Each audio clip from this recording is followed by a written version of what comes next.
Hello dear student, myself Unnati Patel from SS Divine School. Chapter number 2 units and measurement को हम continue करेंगे। आज का हमारा टॉपिक है एरर।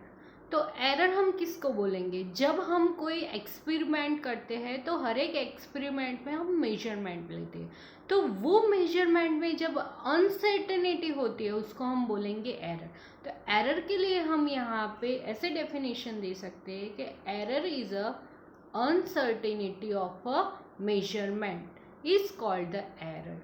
अभी हम जो मेजरमेंट ले रहे हैं उसके लिए हमें दो क्वांटिटी पढ़नी पड़ेगी, एक accuracy and second one is a precious. अभी एक्यूरेसी हम किसको बोलेंगे? एक्यूरेसी हम बोलेंगे जो भी हमने मेजरमेंट लिया है वो मेजरमेंट वैल्यू ट्रू वैल्यू से कितनी क्लोज है, इसको हम बोलेंगे एक्यूरेसी। मीन्स के close the measurement of a value is to the value of a quantity is called the accuracy.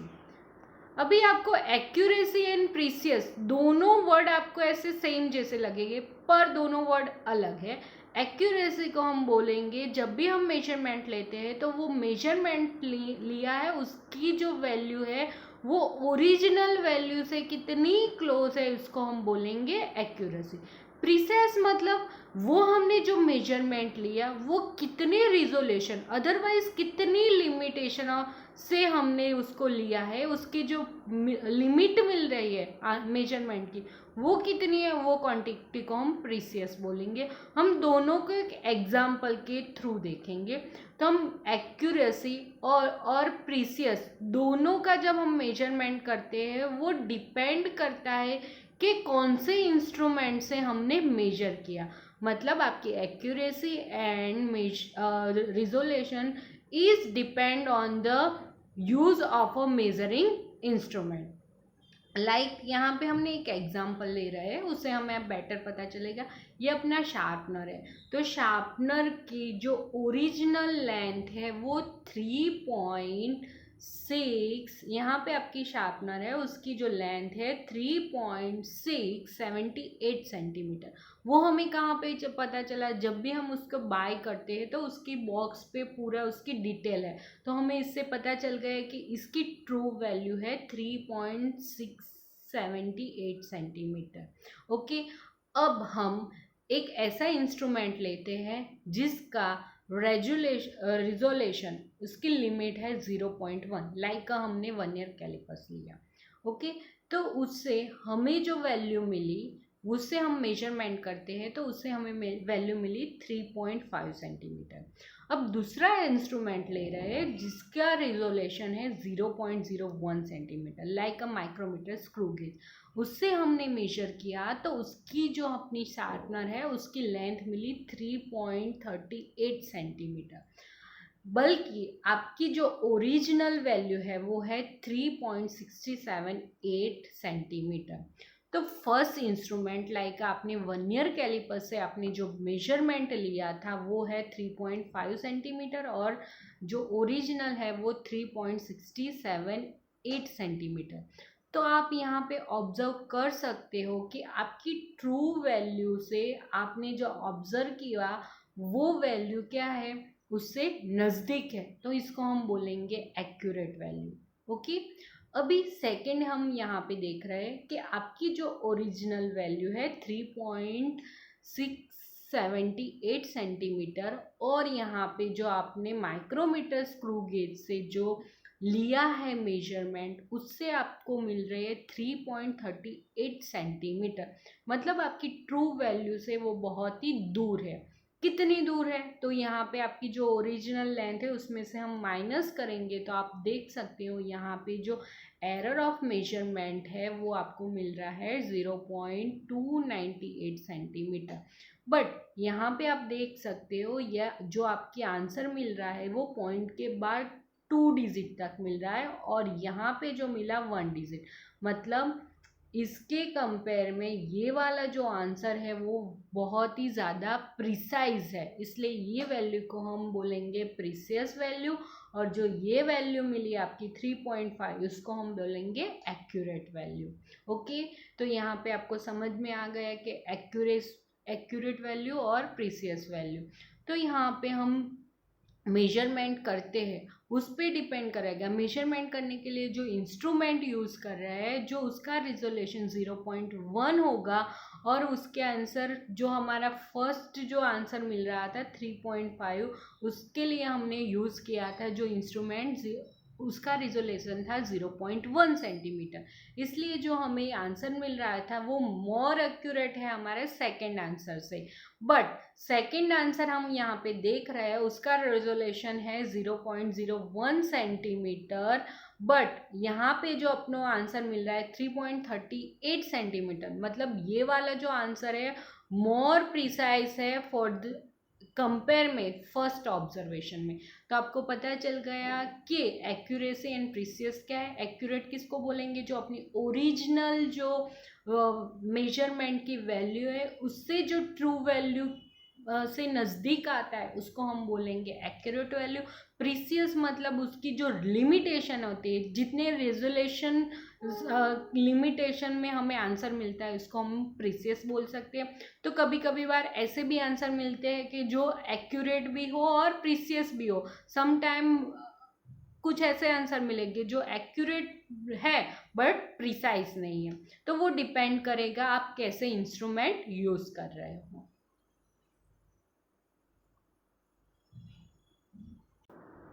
यहाँ पे हम देखेंगे कि मिस्टेक और एरर के बीच में डिफरेंस क्या है।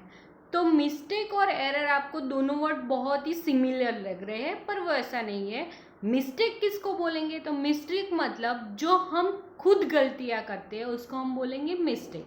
तो mistake is cause due to the careless. आप जब भी मेजरमेंट कर रहे हो तो बहुत ही केयरलेसली कर रहे हो, अदरवाइज आपने जो मेजरमेंट लिया, ऑब्जर्वेशन मिला, वो कैसे हो गया, उसका जो कैलकुलेशन कर रहे हो वो रॉन्ग हो, और आप जो मेथड यूज़ कर रहे हो वो इनप्रॉपर मेथड हो, तो इसकी वजह से हमें यहाँ पे मिस्टेक हो सकती है। तो मिस्टेक को हम दूर करने के लिए तो हम इसकी प्रॉपर केयर करेंगे, तो हमें वो कम्प्लीटली हमें वो मिस्टेक को हम रिमूव कर सकते हैं। तो मिस्टेक के लिए हम देख सकते हैं कि mistake is the cause due to the carelessness, wrong calculation, improper method of a measurement. अभी हमें उसको दूर कर मतलब रिमूव करना हो मिस्टेक को, तो कैसे करेंगे, तो by taking a proper care the mistake can be short out the completely. हम बहुत ही ज़्यादा अच्छे से उसकी जो हमने, जैसे कि हमें रॉन्ग कैलकुलेशन करेंगे तो वो कैलकुलेशन को प्रॉपर करेंगे तो हमें उस मिस्टेक को हम रिमूव कर सकते हैं। अब एरर के बारे में, तो एरर इंस्ट्रूमेंट में जब भी डिफेक्ट होता है तो उससे एरर क्रिएट होती है, और मिस्टेक अपनी केयरलेस की वजह से मिस्टेक क्रिएट होती है। तो एरर के लिए हम लोग, एरर क्या होती है, error is cause due to the imperfect design of a measuring instrument. Second, कि जो हम ऑब्जर्वेशन ले रहे हैं, जो इंस्ट्रूमेंट का हम ऑब्जर्वेशन ले रहे हैं, वो ऑब्जर्वेशन का रेजोल्यूशन या लिमिटेशन वो कितनी है उस पर डिपेंड करता है। अभी आपको एरर को रिमूव करना हो तो आप कैसे यूज़ करेगा, तो जो आप इंस्ट्रूमेंट यूज़ कर रहे हो उसका रेजोल्यूशन बढ़ा दोगे या उसकी लिमिटेशन बढ़ा दोगे, तो उसकी वजह से हम एरर को रिमूव कर सकते हैं। तो by taking a more observation, और ज़्यादा ऑब्जर्वेशन लोगे और उसका एवरेज निकालोगे तो भी आप एरर को रिमूव कर सकते हैं।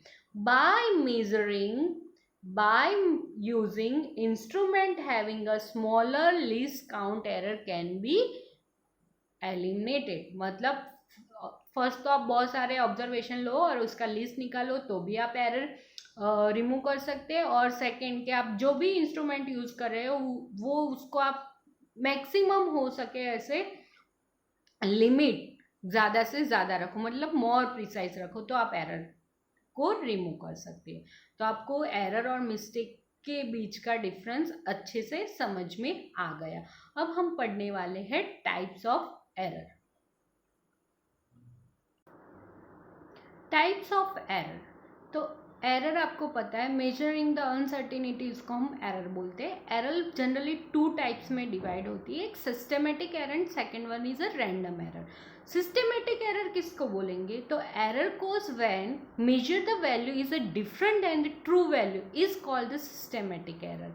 Systematic error only one direction में होता है, either the positive and negative और नेगेटिव। तो वो एरर को हम रिमूव कर पाते हैं, उसको हम बोलेंगे systematic error. Mainly systematic error को हम 3 पार्ट्स में डिवाइड करते हैं। First one is a instrument error.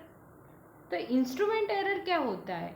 तो this error arise due to the imperfect design or calibrated of the measuring instrument, zero error in instrument। जो भी आप instrument use करते हो वो अच्छे से कैलिब्रेट नहीं हुआ हो और अच्छे से डिज़ाइन नहीं हुआ हो, तो वो एरर को हम बोलेंगे इंस्ट्रूमेंट एरर। लाइक आप स्केल यूज कर रहे हो, तो स्केल में आप जब भी मेजरमेंट लेते हो तो देखते हो कि आपका जो स्टार्टिंग डिवीजन है वो 0 से स्टार्ट होता है, अदरवाइज वो आपका वो ब्रेक हो गया होगा, तो आपका क्या होगा? इंस्ट्रूमेंट एरर होगी। जो भी आप लाइन को मेजर करोगे तो वो आपकी जो लेंथ मिलेगी वो आपको प्रॉपर नहीं मिलेगी, 0.1 या 0.2 सेंटीमीटर आगे पीछे मिलेगी।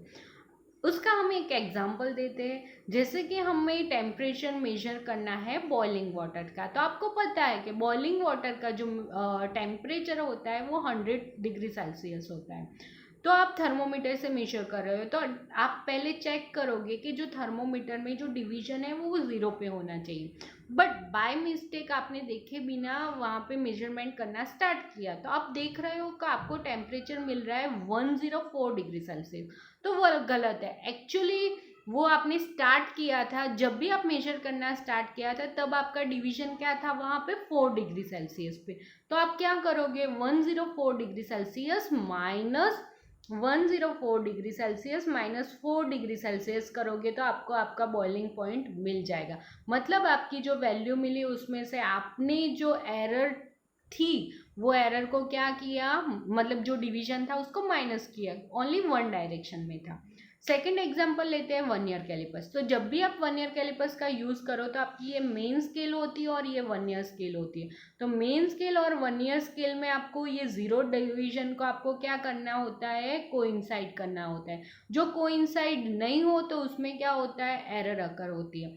सपोज एक डिवीजन आपका यहाँ पे ये वाला है 0 मेन स्केल में, और ये आपका वर्नियर कैलिपर्स का यहाँ पे 1 डिवीजन है।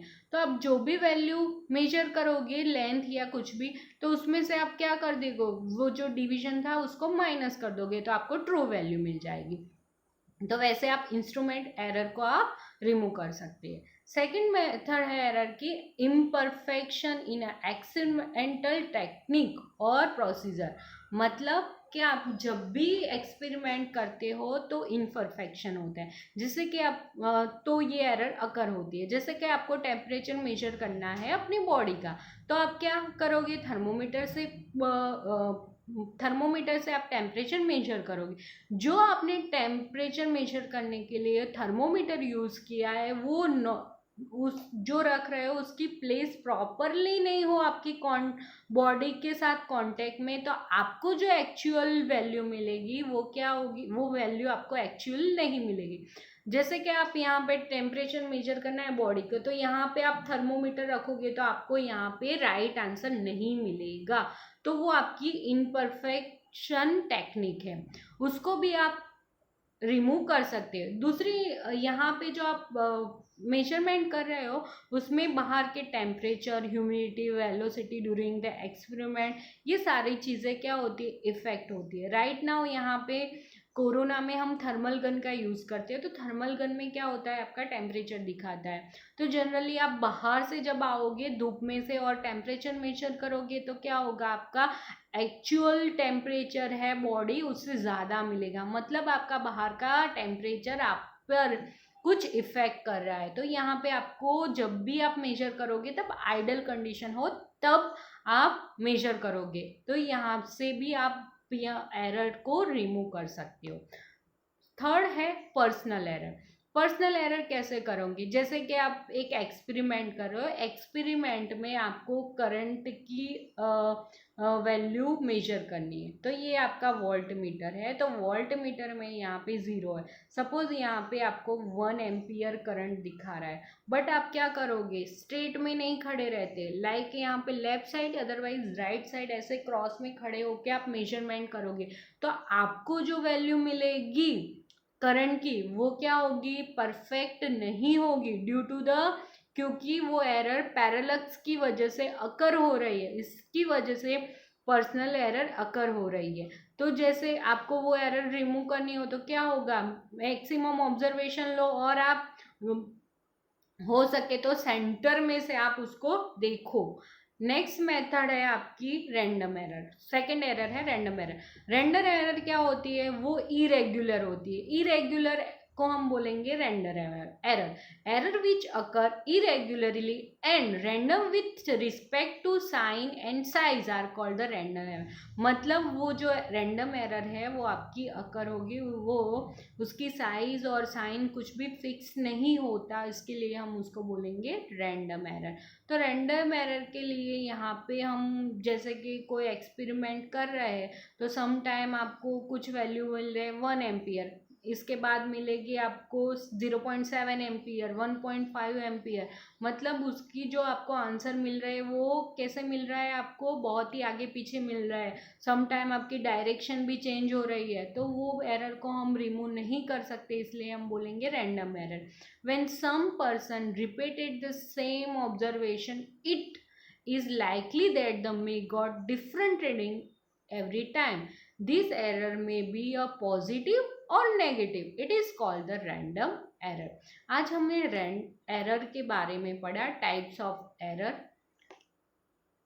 डिफरेंट। आज हमने एरर के बारे में पढ़ा, टाइप्स ऑफ एरर के बारे में पढ़ा, difference between error and mistake पढ़ा। अब हम नेक्स्ट लेक्चर में रिलेटिव एरर, एब्सोल्यूट एरर के बारे में पढ़ेंगे और उसके सम करेंगे। Thank you.